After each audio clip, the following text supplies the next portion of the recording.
Good afternoon, everyone. Welcome to our first in a series on, let's call it the Atlantic Electricity Vision. It's a collaborative project that the Conservation Council and Ecology Action Center are undertaking to basically develop a solid research base that allows us to participate in what is a growing engagement on electricity issues regionally. We've heard conversations of Atlantic Loop, for example. We know many of you are involved in studies looking at transmission and decarbonization, integrated resource plans, and so on. And as stakeholders, we obviously want to participate and make a contribution to those conversations. The first webinar today with Tina Northrup, the staff lawyer at East Coast Environmental Law, reflects an amazing study. I'm very, very impressed with Tina's work in having looked at the legislative and regulatory dimensions governing electricity in the Atlantic and in some New England states, and she's going to talk to you about that. The second webinar we'll have builds on this work, and it will be hosted December 2nd. And I'll send you, if you have not registered for it, I'll send you an invite along with the recording from this webinar, hopefully in a day or so. And that second webinar will focus on a review of 24 long-term electricity plans by utilities in the US and Canada to look at what the most affordable, reliable, and environmentally sustainable portfolios are. And look forward to hosting that and having you all join us again for that second webinar. Why don't I hand it over to Tina? We have an hour. If it needs to go a little bit longer, we've made capacity for that, but Tina has a full presentation. So why don't I hand it over to Tina, and thank you for joining. Okay, well, thanks very much, Louise. I'm just going to make sure. Louise, can you see me now that I'm talking? Is that popping up, or do I have my screen sharing what everybody sees? Yes, we can see you. Yes, okay. Indeed. Okay, great. So, so hi everyone, and thanks so much for joining, and thanks to the Conservation Council of New Brunswick and the Ecology Action Center for hosting this and for having me. So my name is Tina, as Louise said, and I'm a staff lawyer at East Coast Environmental Law. And just for those of you who don't already know our organization, East Coast Environmental Law is a regional environmental law charity. We are based in Halifax, Nova Scotia, but we engage in public interest environmental law throughout Atlantic Canada. We have three core pillars of our work, but two of them are sort of larger and stronger pillars, some might say, and they are public legal education and community capacity building. And a lot of the work that we do focuses on supporting other environmental non-governmental organizations and community groups and individuals in understanding environmental laws better so that they can advocate more strategically and with more information about the law and how the law works. And so the work that we did over the summer was work that was done for the Conservation Council of New Brunswick and the Ecology Action Center together. And the presentation that I'm going to be giving today is essentially going to provide a bit of an overview of that work and share some key findings. So as a bit of an overview of how the presentation will go today, I'm going to start by giving a little bit more of an introduction and background to the reports that we did. And I know links to the reports were circulated with the webinar invitation. The reports are quite long. I don't expect everyone will have read them in their entirety, but I do want to provide some context for what the intention of the reports was and what we were looking to find and to do. After that, I'm going to look at one of the reports in particular, the longer one, which is the overview, which is the comparative analysis of the legislated electricity regimes in 4 Atlantic Canadian jurisdictions and 2 New England states, and talk a little bit about key findings and suggestions that came from that report. And then we're going to take a little bit of time to look at a couple of highlights from the New Brunswick findings and a couple of highlights from the Nova Scotia findings. On the whole, I've structured my presentation today to keep it relatively short. We're sort of going to be doing a kind of stone skipping exercise over the reports. And I'm just trying to point out some highlights and some key things.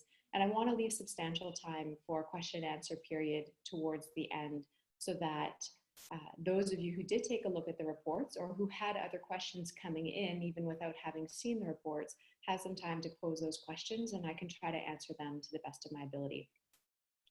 So with that, let's just, let's take a little bit of time to chat about the objectives with the reports. So we did 2 reports over the summer, and the first was a comparative analysis of the legislative electricity regimes in New Brunswick and Nova Scotia in particular. And the object of that report was to conduct relatively in-depth analyses of the legislated electricity regimes in those provinces, and also to take pretty close looks at the corresponding mandates and practices of the electricity regulators in the 2 provinces. So in New Brunswick, that's the Energy and Utilities Board, and in Nova Scotia, that's the Utility and Review Board. And throughout the rest of this webinar presentation, I will probably be referring to them as the EUB and the UARB respectively. So that's what I mean when I'm using those 2 acronyms. The second report was a larger analysis and a higher level analysis looking at New Brunswick and Nova Scotia, again, drawing on what we had found in the first report, and then comparing those electricity regimes to the electricity regimes in Quebec and in Newfoundland and Labrador and in Massachusetts and Vermont. And through that broader comparative analysis, trying to get a sense of whether there were best practices across the board in respect of the key themes that we were looking at, whether there were legislated barriers that were preventing more progressive electricity reform along the lines of measures that Conservation Council of New Brunswick or Ecology Action Centre or other similarly minded groups might have in mind, and what opportunities were for more progressive reform. And so as the title to this presentation and as the reports themselves reflect, our key themes were affordability, reliability, and sustainability. We wanted to be looking at what is possible as the law stands now for ensuring that electricity is affordable, reliable, and sustainable in the future. And if there are barriers, where are they and what might be done to remove them? So before we go on to take a closer look at the larger comparative report and some of the findings there, there are a couple things I want to say about the comparative analysis of New Brunswick and Nova Scotia in particular, because that analysis, as I said, took some time to do a deeper dive into the regimes in the provinces and also the mandates and the practices of the regulators. And one of the questions that we had going into this research had to do with the public interest mandates of the regulators. As you'll know, if you took a look at the reports, even the executive summaries or the comparative tables that come at the end, most regulation of electricity and electric utilities happens in the public interest. This is cross-jurisdictional. It's something we see over and over. We see this language of the public interest, but often there's not a lot of elaboration within statutes or regulations or even clear policies that are available elsewhere that explain clearly what the public interest really means, what is meant by that.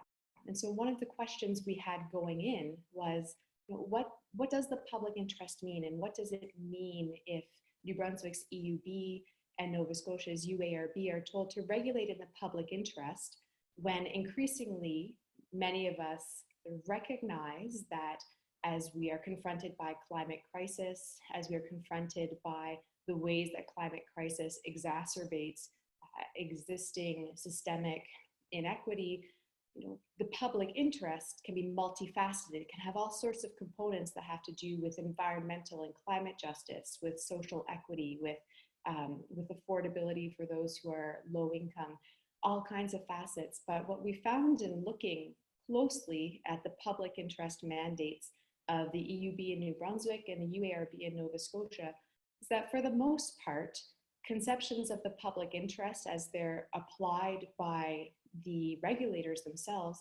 they're confined to understandings of consumer protection and financial concerns. And for the most part, what we're seeing is that the idea of the public interest has to do with costs to ratepayers and not additional concerns that are not so closely encompassed or so easily encompassed by the idea of sort of direct costs. So concerns like sustainability, like environmental and climate justice, like social equity, and the rest. So that was a big focus of that report, and something that's been an ongoing aspect of the work that we've been doing, trying to get a sense of what is meant by the public interest and to what extent other jurisdictions then are incorporating more expansive ideas of the public interest, or if they're not defining the public interest itself more expansively, to what extent their policies and their mandates with respect to electricity and electricity regulation seem to be accommodating those other kinds of concerns that I mentioned in other spheres, in addition to an idea of the public interest that has to do with cost to ratepayers. So that's something that has been underlying this research along the way, and it's reflected in the larger comparative report.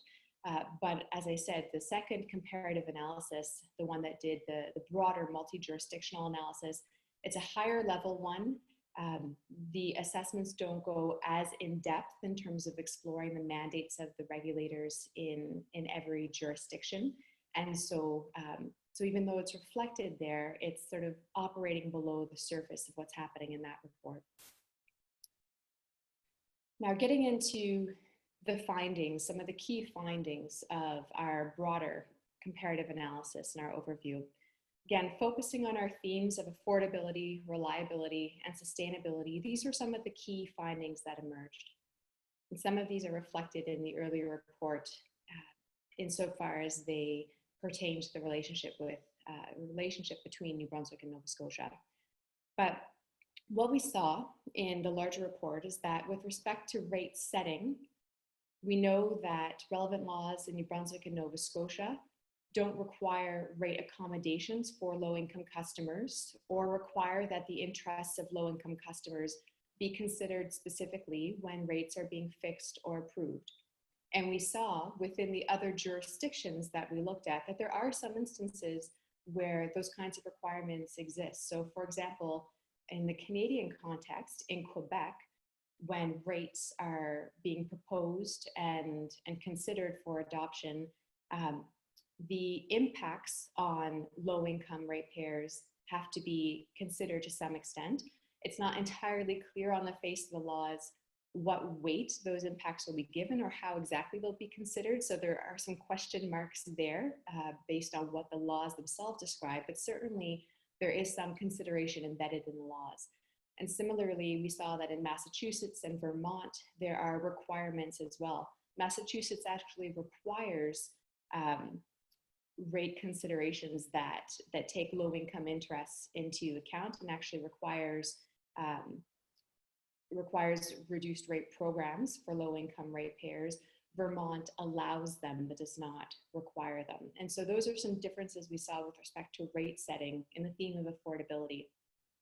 With respect to energy efficiency and conservation spending, we saw that among the jurisdictions assessed, New Brunswick is the only one that has legislation that expressly prohibits the electric utility or other entities in other jurisdictions that do this work from using ratepayer funds to pay for energy efficiency and conservation programs and initiatives that are designed to support low-income ratepayers. And that's something I'll go into in a little bit more detail when we get to some of the key highlights from New Brunswick. Now, with respect to jurisdictional conceptions of the public interest, we saw something interesting with Quebec, which is that Quebec's legislation, when it refers to the public interest, also in the same breath, kind of in the same provisions where we see reference to the public interest, we see the province in its law referring also to consumer protection, which suggests, based on legislative interpretive principles, that those two things don't mean the same thing in Quebec. So where I was saying earlier that our findings in the New Brunswick and Nova Scotia report suggested that essentially the public interest is being equated with consumer protection in New Brunswick and Nova Scotia. In Quebec, we see public interest and consumer protection being referred to, and because legislation is meant to be drafted in a way that reduces or eliminates, ideally, redundancy, if you see two terms used, we're going to typically assume that they are meant to mean different things. So public interest is not necessarily equated with consumer protection there, which means possibly a more expansive understanding of public interest is possible in Quebec. Now, with respect to public interest advocacy before the electricity regulators in each jurisdiction, we saw that New Brunswick is the only one of the 4 Canadian jurisdictions that has established a public intervener by statute and gives that advocate default standing in relevant regulatory proceedings. That's significant, but it's also significant that the legislation that establishes and empowers the public intervener doesn't seem to give it clear responsibilities or duties to be advocating for low income ratepayers in the same way that we saw in some other jurisdictions. And specifically in Vermont, we saw that. Now, with respect to reliability, again, in the same report, we saw that core reliability standards the regimes are very similar across most of the jurisdictions. Newfoundland and Labrador is the only real outlier at this point. But in New Brunswick and Nova Scotia, the regimes are comparable to those in Quebec, Massachusetts, and Vermont. Insofar as all of these jurisdictions participate in the North American bulk electric power system, all 5 of them employ reliability standards that are enforceable. They're developed by the North American Reliability Electric Corporation. Now, with respect to additional performance or service or reliability standards over and above NERC standards, Nova Scotia was the only Canadian jurisdiction that we saw that has additional standards that are required by law. Massachusetts was the only example of the 2 states that we looked at that had some additional standards required as well. Nova Scotia's laws require service and performance standards that address reliability, adverse weather response, and customer service. And again, those exist over and above the other reliability standards that we see.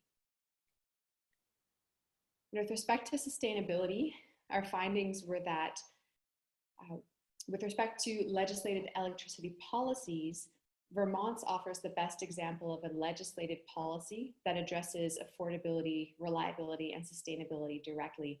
And just to clarify what I mean when I say a legislated electricity policy, what I mean is that in some of the jurisdictions we surveyed, the major statutes that define the regime, whether they're often, a few of them call them just the Electricity Act, or in some provinces they're different. Both Nova Scotia and New Brunswick, there's an Electricity Act. And in those sort of core statutes, there is sometimes a statement of the government's electricity policy, not all the time. So for example, New Brunswick's statute has one. New Brunswick's Electricity Act has a statement of the government's core electricity policy. Nova Scotia's Electricity Act and Public Utilities Act don't have a similar statement. We see a statement to that effect in Vermont. We see one in Newfoundland and Labrador. So we don't always see them, but that's what I mean when I say a legislated electricity policy.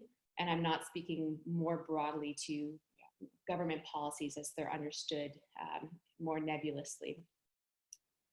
Now, with respect to the core legislated mandates of the electricity regulators in each jurisdiction, of the jurisdictions we assessed, Quebec had the best model in terms of our sort of focus on affordability, reliability, sustainability, progressive concerns. It's the only jurisdiction that expressly mandates its electricity regulator to regulate in accordance with sustainability principles.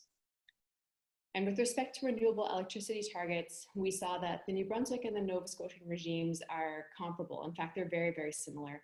They have both established targets or requirements, actually, of 40% renewable electricity. And those targets are currently set to apply indefinitely beyond 2020. Neither Newfoundland and Labrador nor Quebec have targets set out in legislation, but both provinces are already they're already achieving kind of renewable electricity balance that is far over and above what New Brunswick and Nova Scotia are achieving right now. So that's just a bit of an overview of some of the key findings from the report. And then the recommendations that we put in this particular report were sort of, they were kind of soft recommendations in terms of saying, you know, with respect to this theme, New Brunswick and Nova Scotia could look to here as a model. So for example, with respect to a progressive legislated electricity policy, Vermont offers a model that would be useful to both New Brunswick and Nova Scotia if more progressive law reform was to be sought. With respect to the core legislated mandates of the electricity regulators, both New Brunswick and Nova Scotia could look to Quebec. With respect to standards, reliability standards, standards for adverse weather conditions, New Brunswick and in fact other jurisdictions could look to Nova Scotia. So we did that kind of back and forth, and those were some of the recommendations that we put out. Essentially, we were trying to identify for some best practices. And to give you a sense of just a couple of those, the things that we thought were kind of great models or kind of best in class from among the jurisdictions we assessed. This is the legislated statement of electricity policy that appears in Vermont's laws. So again, we have, this is from Vermont's codified laws, and it states that the general policy of the state of Vermont is to assure to the greatest extent practicable that Vermont can meet its energy service needs in a manner that is adequate, reliable, secure, and sustainable, that assures affordability and encourages the state's economic vitality, the efficient use of energy resources, and cost-effective demand-side management, and that is environmentally sound, and to identify and evaluate on an ongoing basis resources that will meet Vermont's energy service needs in accordance with the principles of least cost integrated planning, including efficiency, conservation, and load management alternatives, wise use of energy or wise use of renewable resources, and environmentally sound energy supply. Some of the policy statements that appear in this statement are things that we see elsewhere quite often. So a policy that is looking towards least cost service is something that we see. Certainly we see that in New Brunswick, we see it in Newfoundland and Labrador. It exists elsewhere, even if not set out clearly in sort of core legislation as well. You know, adequate, reliable, secure, those are things that we often see in other legislation as well. But the explicit inclusion of concerns for environmental soundness and sustainability is something that we did not see elsewhere. And so these are the reasons why we would sort of say, of the jurisdictions we assess, Vermont's policy statement offers what could be a really useful model for reform in New Brunswick and Nova Scotia. And in terms of the legislative mandates of the electricity regulators, so in Quebec, the regulator is the Régie de l'Énergie, and its enabling statute, the act that gives it its power and establish it, says that in the exercise of its functions, the Régie shall reconcile the public interest, consumer protection, and the fair treatment of the electric power carrier and of distributors. It shall promote the satisfaction of energy needs in a manner consistent with the government's energy policy objectives and in keeping with the principles of sustainable development and individual and collective equity. And here, this is the only mandate that we saw set out in legislation amongst the Canadian provinces, certainly, where we see that express mandate to regulate in accordance with principles of sustainable development and principles of individual and collective equity. And as I noted earlier, we also see here the different use of the phrase public interest and consumer protection, which suggests that those things don't necessarily mean the same thing in Quebec, or the terms are not equivalent in Quebec. So in terms of the express mandates to regulators, this is something that could certainly serve as a useful model for law reform advocacy in both New Brunswick and Nova Scotia. Neither New Brunswick's Energy and Utility Board or Nova Scotia's Utility and Review Board have a mandate that's clear like this, that clearly says regulate in accordance with principles of sustainable development, or frankly with principles of individual and collective equity in the way that this mandates. So in terms of looking to some highlights then from New Brunswick and later from Nova Scotia, there are a couple of things that are worth drawing out of the reports. To go back to what I was saying about the renewable electricity requirements, in both New Brunswick and Nova Scotia, we see quite similar requirements existing right now. Both provinces have a 40% renewable electricity target that's in place right now. So New Brunswick's is set out in the Electricity from Renewable Resources Regulation, which is a regulation that exists under the Electricity Act.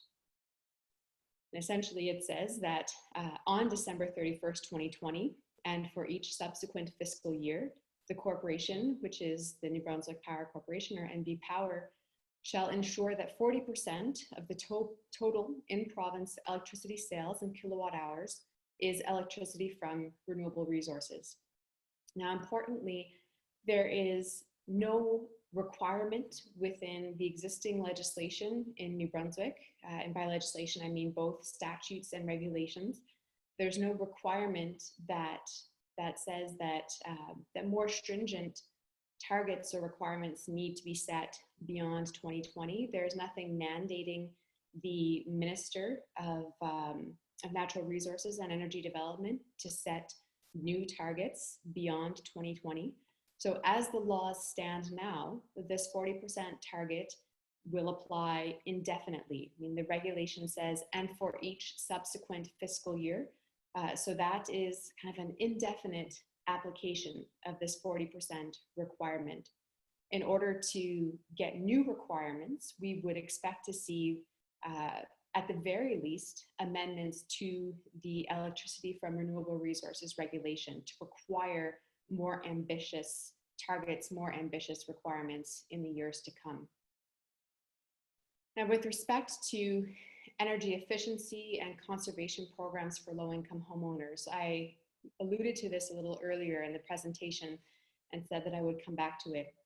So one of the things that we found in our research is that New Brunswick is currently the only one of the 6 jurisdictions we assessed that expressly bars its sort of efficiency services provider, which is NB Power, expressly bars it from providing energy efficiency and conservation programs and initiatives for low-income ratepayers in a way that actually then has those programs and initiatives being paid for by the ratepayers. And this comes about because of a section of the Electricity Act. It's subsection 117.1, and actually there's a typo there, or no, sorry, there's not. It's subsection 117.1C is actually the subsection in question here.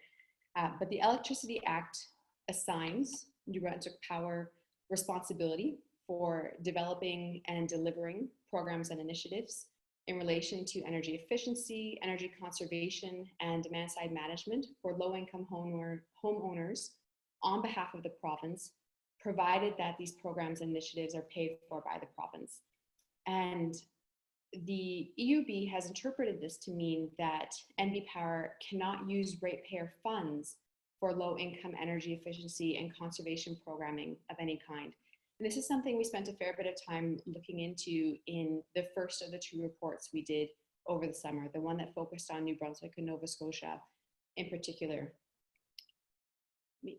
There are a couple of things that we see here. First of all, this section of the Electricity Act was added to the Electricity Act in 2015. before this section was added and came into force, um, the corporation Efficiency New Brunswick was responsible for providing energy efficiency and conservation programs. In 2015, Efficiency New Brunswick was dissolved by statute, and its responsibilities were transferred by statute to NB Power through amendments to the Electricity Act.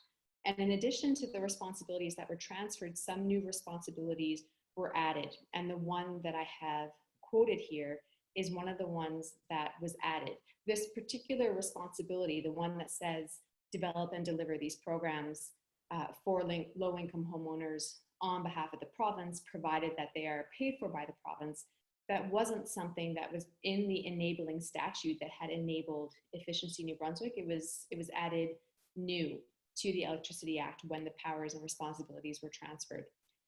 And this, when it was interpreted by the EUB essentially said, because of this provision, NB Power can't use ratepayer funds to pay for these kinds of programs and initiatives targeting low-income homeowners. They have to be paid for by the province. What is interesting about the way that interpretation happened is that, in my opinion, certainly, the EUB went further than what was necessary to decide the issue at hand in the particular hearing where this came up as an issue. So in that hearing, NB Power was proposing to spend a sum of money to supplement a program that was already being offered by a government department. And the EUB essentially said, well, on the face of this legislation, anything provided on the province's behalf for low-income homeowners, NB Power can't pay for that. But rather than just saying that, the EUB went even further and said, NB Power can't use ratepayer funds for any low-income energy efficiency and conservation programming that targets low-income homeowners. So it's a really interesting thing that has sort of come about in the EUB's interpretation of the law. And one of the things that we discussed in our earlier report, the New Brunswick and Nova Scotia report, was that solving this problem could theoretically be done in one of a couple of ways. I mean, it would be possible to advocate for an alternative interpretation of the relevant provision before the EUB and try to convince the EUB that in fact, this interpretation is not necessary or correct. It would also be possible and perhaps more direct to advocate directly to government for amendments to the Electricity Act that would get rid of the confusion that seems to have risen up and really clarify NB Power's responsibility and authority to deliver energy efficiency and conservation programs for low-income homeowners. So that was one of the sort of more interesting kind of twists and question marks in the law that we saw when we were doing these reports. Now, in terms of a couple of key highlights for Nova Scotia, again, with the renewable electricity requirements, very similar to New Brunswick's in that there's a 40% target, and that 40% target is set to apply indefinitely beyond 2020. So Nova Scotia, the requirement is set out in the Renewable Electricity Regulations. And those regulations, as you can see from the slide, they have up until now, I mean, for the past roughly 10 years, have required increasingly ambitious minimum percentage amounts. But then once they hit 2020, we just see an indefinite requirement of 40% for however long this target lasts before amendments. Currently, there's no legislation in Nova Scotia that requires Nova Scotia's Minister of Energy and Mines to set new targets beyond 2020. And so if we were to see changes made in Nova Scotia to Nova Scotia's laws, we could see direct changes to the renewable electricity regulations. We could also see changes to the enabling legislation requiring the Minister of Energy and Mines to actually set new targets. And so these are things that we would expect to see discussed in the very near future, because one of the things that's happening in Nova Scotia right now is that government is beginning to consult on regulations that will be developed under the Sustainable Goals, the Sustainable Development Goals Act. Regulations are going to be developed under that act that will set goals and initiatives and commitments that the government is going to make with respect to the province's sustainable development goals. And we would expect to see new targets for renewable electricity included there. Certainly, I would expect to see some included there.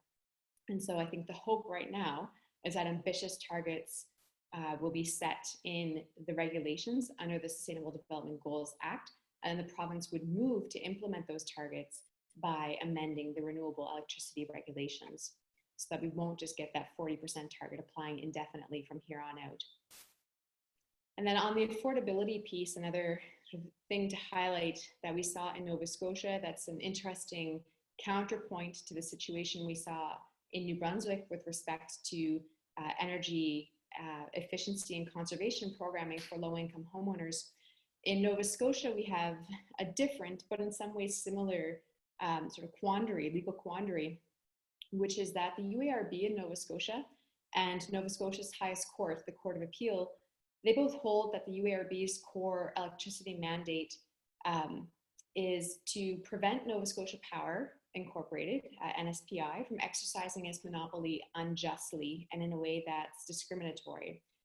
And in the view of the UARB and the Court of Appeal, the UARB doesn't have a responsibility to ensure that electricity is actually affordable and accessible to all. And on top of that, their view is that the Public Utilities Act, which is a core governing statute that governs how the UARB operates and how NSPI and other utilities operate in the province, they hold that it actually prevents the UARB from advancing or approving affordable programs such as rate assistance programs for low-income ratepayers.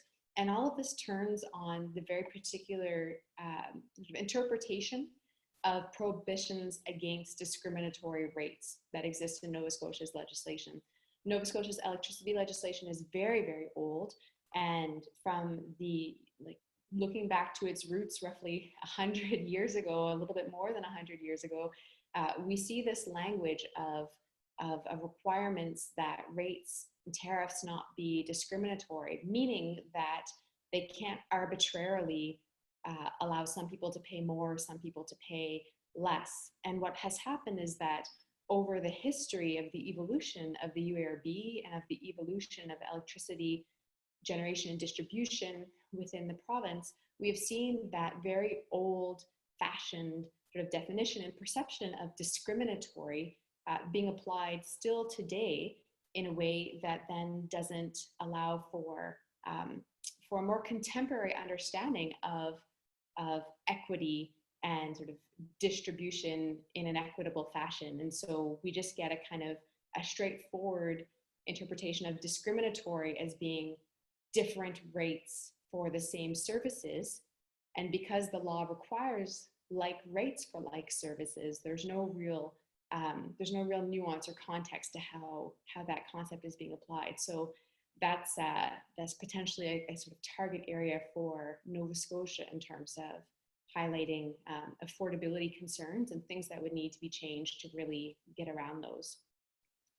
So with that, I mean, that's just some, again, a kind of a stone skipping exercise, some of the key findings, key points, some highlights from the reports. And with that, I think I will sort of wrap up some of what I wanted to say and open it up for questions from the audience, because it seems like there are quite a few, and I think Louise, will help me to sort of facilitate this by sort of doing the questions, and I'll do my best to answer. I will definitely do that. The other thing I'm just going to say first is tremendous. Thank you so much, Tina. Every time I read the reports, or today even listening again, I just learn and remember so much more of the incredible content that you've offered us. And so with great gratitude, I wanted to repeat again, thank you.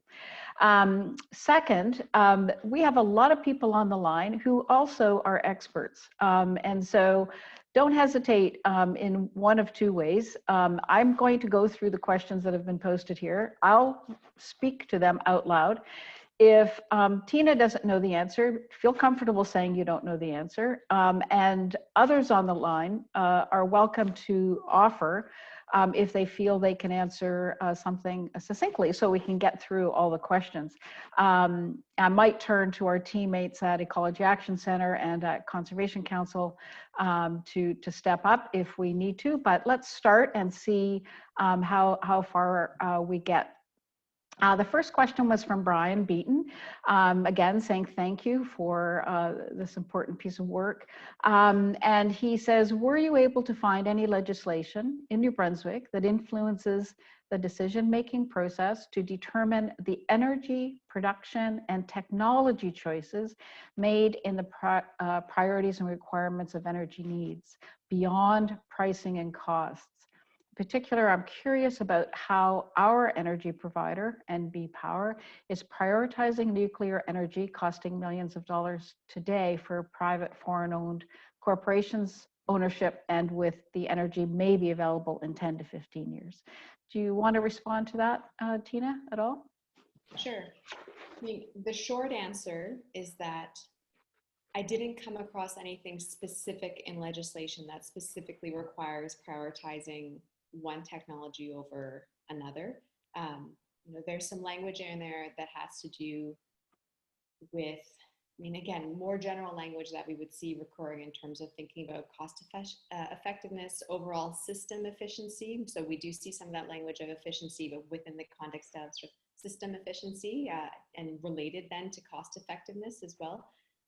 But no, nothing prioritizing specific technology pieces. And as I think is quite clear from certainly news I've seen and reports that I've seen of investments made by government and sort of the, thinking about the kinds of considerations and things that government is thinking, it seems like the small modular reactors track is one that government is quite interested in. Right now, I don't see anything preventing that in the legislation. Right. And just to suggest that this focus on the technology side of the agenda is what we'll be talking about at the December 2nd webinar. We've hired a group called Energy Futures out of Vermont to do this analysis that we mentioned at the top of the webinar, focused on reviewing 24 long-term electricity plans to look at what are the most affordable, reliable, and sustainable portfolios. Little hint, let's just say the more efficient and renewable being more of the wind, solar technologies certainly rise to the top. So join that webinar and we'll talk a lot more about that.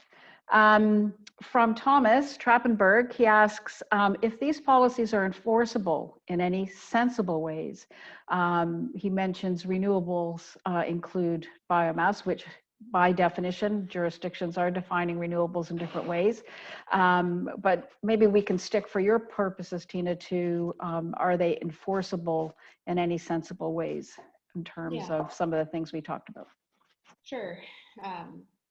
So in the Nova Scotian context, for example, and I believe if that's the Thomas Trappenberg I know, then he might be thinking about the Nova Scotian context. And so in Nova Scotia, just as one example, the renewable electricity requirements that are set out in our regulations, they are enforceable. And those regulations, the renewable electricity regulations actually have standalone enforcement provisions within them that spell out requirements. But what is interesting in Nova Scotia is that, in thinking about biomass in particular, is that is within the definitions of what the government considers to be renewable. And in fact, there are quite specific provisions setting out how much biomass can be used to meet the targets, what kind, et cetera. So that's included within them, but yes, they are enforceable here anyways, and also in New Brunswick, but in a more roundabout sort of way. But the laws are enforceable, not necessarily policy. So it depends on what you're looking at specifically. Okay, so I was just trying to scan through there. So let me just get back to the top. So Wilfred, Alliston, where is New Brunswick now on its renewable electricity target? It's essentially at that target, and I think maybe Stephen Thomas will jump in, or Kelsey on Nova Scotia. I think Nova Scotia is also there as well. So essentially, without further policy change, at least in New Brunswick, we wouldn't see any new, certainly expansion by policy. Doesn't mean it wouldn't happen because it's least cost. That's another conversation. But by policy driver on the solar wind side, hydro and so on, we've achieved that. There is biomass in ours as well, but the primary sources are hydro, and then followed by wind. Anybody want to add to that while I look at Adrian Prideaux's question? Did I miss anything at all? By all means, step up if you'd like. Okay. Adrian Prideaux, is there some indication about the reasoning behind barring ratepayer funds from being invested in energy efficiency and conservation in New Brunswick? Tina, you might want to clarify that we're talking related to low income. Yeah. Yeah. So specifically for low-income homeowners, and I mean, I would actually defer to you, Louise, on that one. Certainly, I didn't in my research encounter any reasoning, and you might have more insight into that. Yeah. Yeah, well, there's a few things that I think restrict our potential in New Brunswick. One is we don't have in the regulations or policy a requirement for a certain, level of a target for energy efficiency investment in the province. Right now, I think we're at about just over 0.5% of retail sales goes into energy efficiency programs. It's 1.2, I think, in Nova Scotia, potentially going higher in their new IRP. You've got up to 2% in places like Vermont and Massachusetts, some closer to 3%. So, the policy side of it could do us favors if we improve that. On the low income side, I actually think this one's fixable. I think, again, the idea here, and this comes very much back to the beginning where Tina started her presentation talking about the definition of public interest. The problem we're facing is that the idea of public interest being restricted to rates and money items, that the EUB is interpreting low income as a social benefit and therefore not eligible or not eligible for being funded by ratepayers. Instead should be funded by government to recognize that social interest. I certainly don't see it that way. And I think that Tina may want to respond to that particular point of it, because I think in the end, it's the crux of the matter. And so if we want to invest more in low income housing, we need the province or federal government to make a bigger financial contribution that goes then to NB Power that then they get to disperse. But it's not something they get as an approval through their annual rate hearings at the EUB. Yeah, and I wouldn't add anything to that because I think you have a much better sense of the political climate and what's happening on the ground than I do in New Brunswick. I would just add, though, that in Nova Scotia, we don't see that same prohibition happening. We don't see that same sort of express barrier to Nova Scotia Power, for example, designing and or paying for programs that Efficiency One then delivers that are designed specifically for low-income ratepayers in the province. So, and yet we do still see in Nova Scotia that kind of conceptual equivalency between public interest and ratepayer pocketbooks. And so, although I think what you're saying is true, I would also say even though we see that kind of conceptual equivalency happening, that doesn't necessarily mean that we then would see an efficiency provider being barred from designing programs specifically for low-income homeowners or other low-income ratepayers. So I don't know. I don't know what the reasoning there is. Yeah, we're going to keep on this one. From Kelsey, from EAC, I presume. Are there any findings within the Nova Scotian jurisdictional policy that would prevent the UARB from investing in electric vehicle infrastructure charging under energy efficiency and conservation? That's a good question. Yeah. And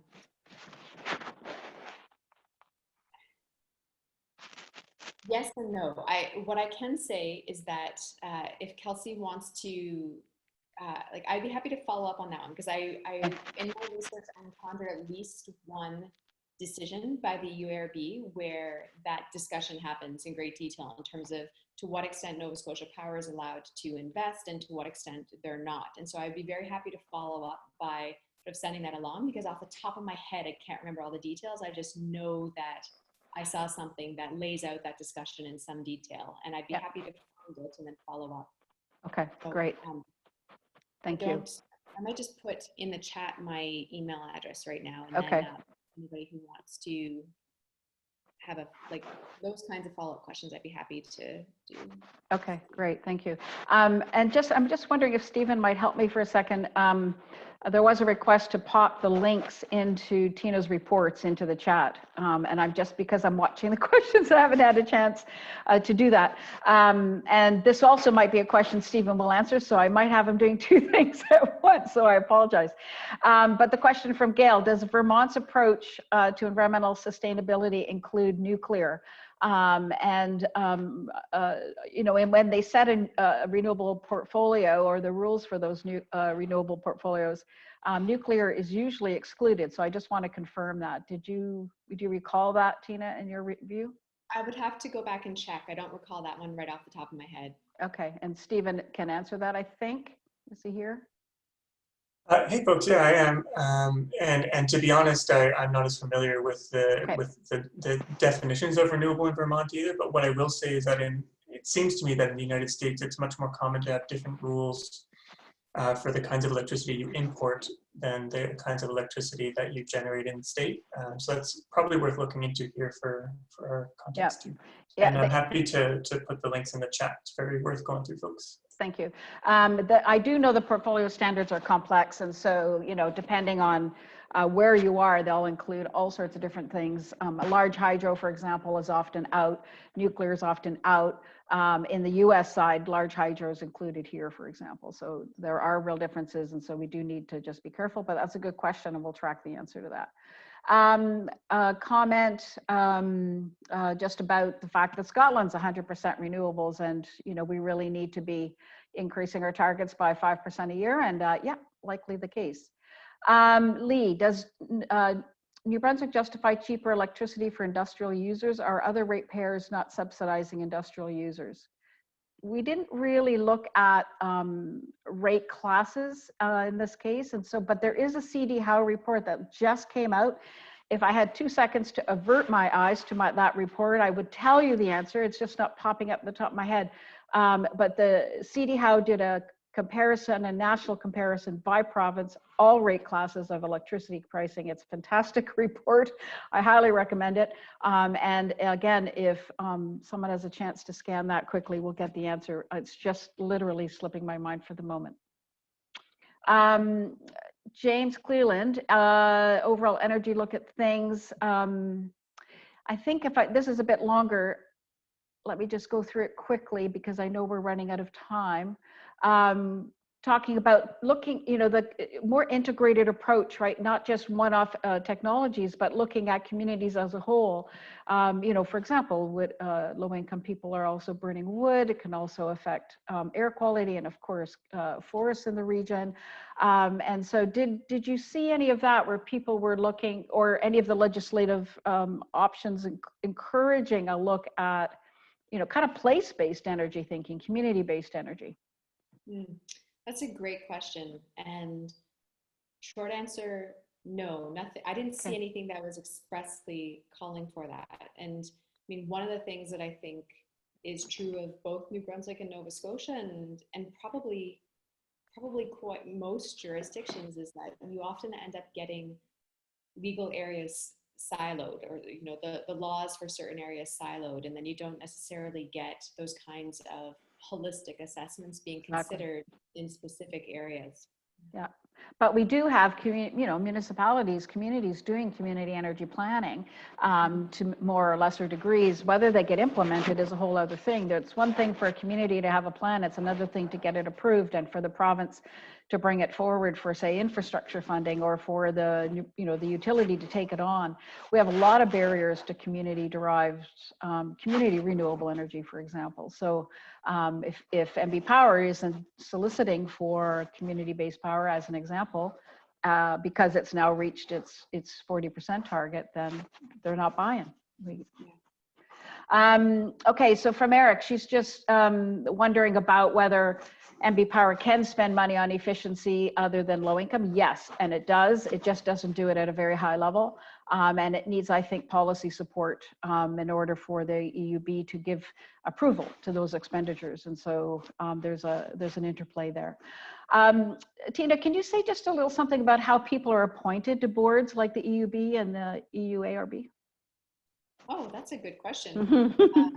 I mean, I would have to go back and look at the enabling statutes for both, but in both New Brunswick and Nova Scotia, and in fact, in all jurisdictions with boards like this, there's typically a statute laying out the specific appointment requirements. So in both New Brunswick and Nova Scotia, like in Nova Scotia, well, in both, there's a specific statute that lays all of that out sort of step by step.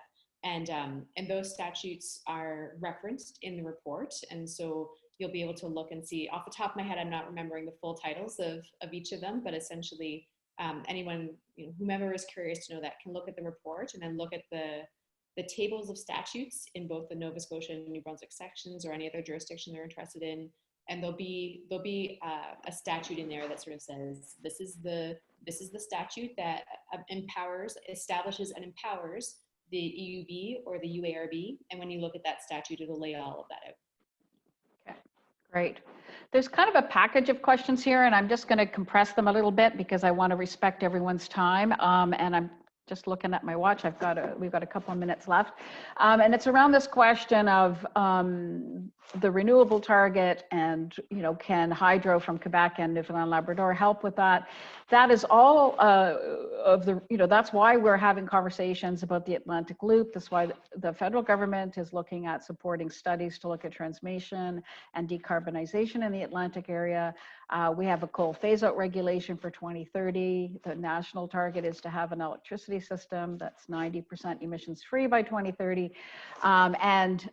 We do have existing hydro all around us. And so the idea here is to look at how we can interconnect and use these hydro resources potentially to support an increased supply of wind and solar as well, because this could be firm capacity. It could support, almost act like batteries, but also serve other needs. And so Nova Scotia, for example, really needs that Newfoundland power in order to meet its target. And as I mentioned, New Brunswick's already there. So this idea of barriers and opportunities that Tina's talking about gets expanded in the session we do on December 2nd. That'll focus much more on these ideas about how do we think regionally, how do we take advantage of our regional opportunities to advance essentially decarbonization of our electricity system.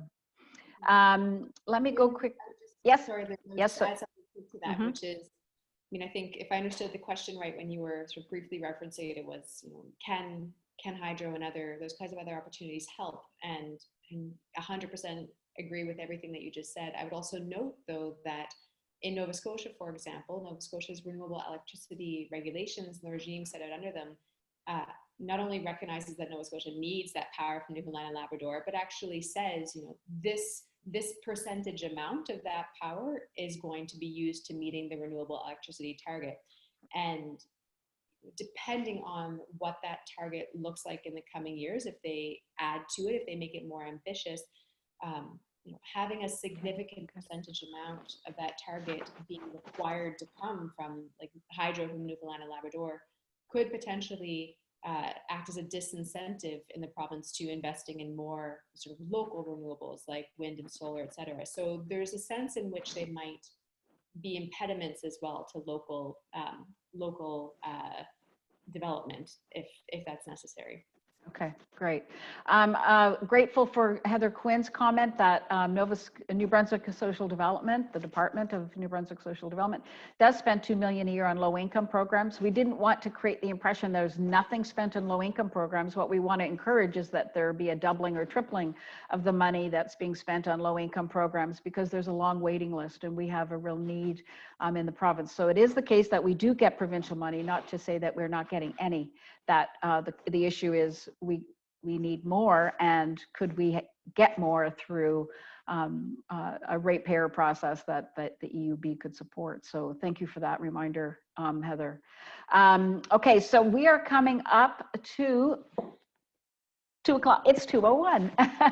I'm so grateful for everybody's comments, and I see in here, thank you. We have links to the reports. We have links to the CD Howe report. If you quickly scan through the chat, you'll get to the bottom and be able to pick up the links and the material. And when we send out, I may send the invitation to December 2nd first. I've never converted a recording and uploaded it and all those things before. So as soon as I figure that out, I will make sure everybody gets the recording. Any final words, Tina or Stephen or Guru or anyone? Well, I would just say thank you again to everyone who attended, but also thank you particularly to the CCMB and to the EAC for hosting, and thanks particularly to you, Louise, for having me and for facilitating. It was a real pleasure to do this work, and real pleasure to be here today. So thanks for the opportunity. Thank you. Bye, everybody.